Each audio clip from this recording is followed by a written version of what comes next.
سوچیں، ایک ایسا ملک جہاں پر نوجوان نسل نے صرف اپنی آواز بلند کی لیکن بدلے میں ان پر گولیاں چلائی گئی۔ 8 ستمبر 2025 نیپال کا وہ دن جو ساری دنیا کی توجہ کا مرکز بن گیا۔ لیکن یہ واقعہ حقیقت میں ہوا کیا تھا؟ کیا یہ صرف سوشل میڈیا پر پابندی کے خلاف احتجاج تھا یا اس کے پیچھے پوری ایک سازش چھپی تھی؟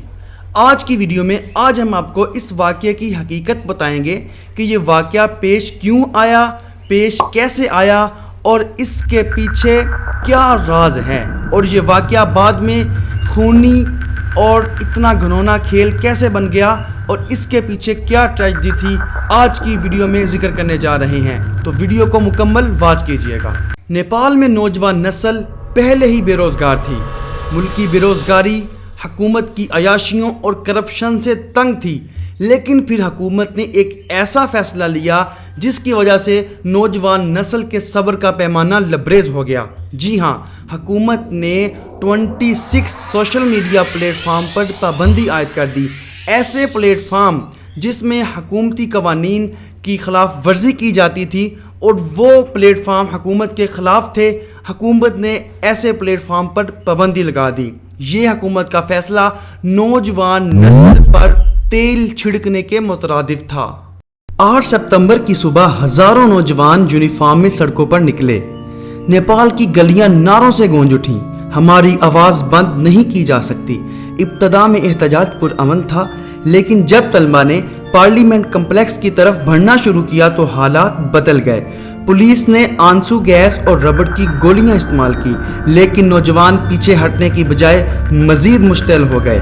شام ہوتے ہوتے احتجاج ایک خونی تصادم میں بدل گیا۔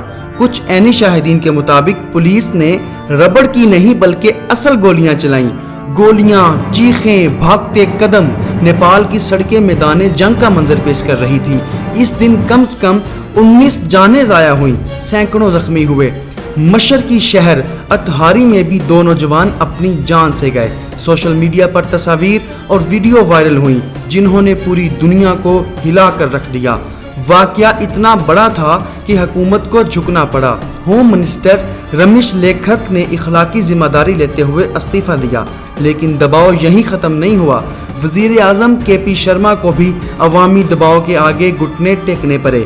آخرکار حکومت نے سوشل میڈیا پر پابندی واپس لی، لیکن جو جانیں جا چکی تھیں وہ واپس نہیں آئیں۔ سوشل میڈیا پر بہت سی افواہیں گردش کرنے لگیں۔ کچھ نے کہا کہ کسی وزیر اعلیٰ کو عوام نے مار دیا، کچھ نے دعویٰ کیا کہ یہ سب پہلے سے منصوبہ بندی کے تحت تھا، لیکن حقیقت یہ ہے کہ کسی حکومتی وزیر کو قتل نہیں کیا گیا۔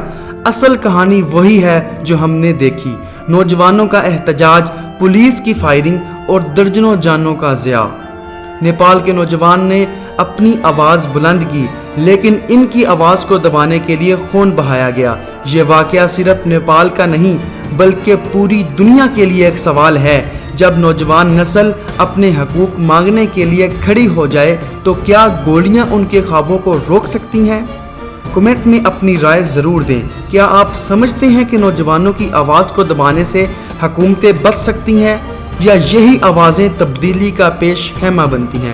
اگر آج کی ویڈیو آپ کو پسند آئی ہو تو ہمارے چینل زوبی ایکسپلور کو ضرور سبسکرائب کر دیں اور ویڈیو کو لائک ضرور کیجئے گا۔ ہم لاتے رہیں گے آپ کے لیے ایسی ہی ٹروتھ انفارمیشن۔